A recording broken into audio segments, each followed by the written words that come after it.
Good morning, everyone.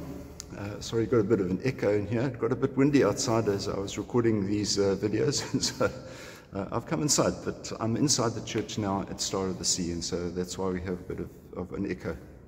Hopefully you can hear me and it's not too distracting. Just want to have a look at the readings today. The first reading is from the first letter of Kings, where Elijah challenges the followers of Baal. Now, Baal would be somebody that we are familiar with. Baal was a pagan god, and Baal was that god that was being worshipped when Moses came down with the commandments, and they had thought that he'd gone, that he'd died.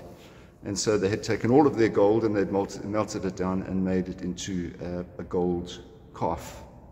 And that was the symbol of Baal, and that was what they were worshipping. And needless to say, Moses wasn't particularly happy about that and sorted them out. But in that, we are told that the Lord is God. And sometimes in worshipping false gods, people don't have an identity. And it's a worldly thing for them.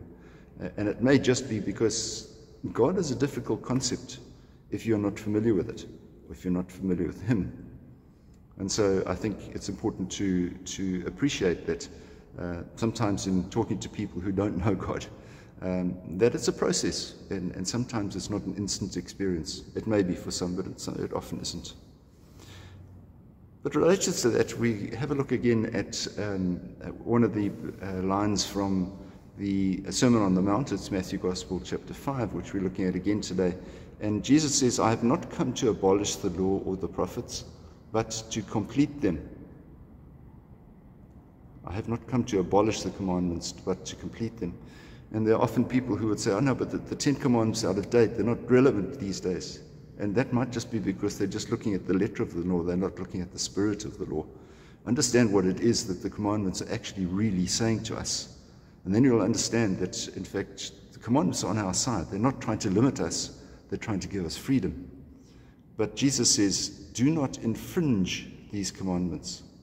And there may be some people who would say, well, you know, the commandments are not relevant, so therefore it doesn't matter. It matters, and we need to be sometimes a little bit more understanding, a little bit more persistent, ensuring that we don't break the commandments.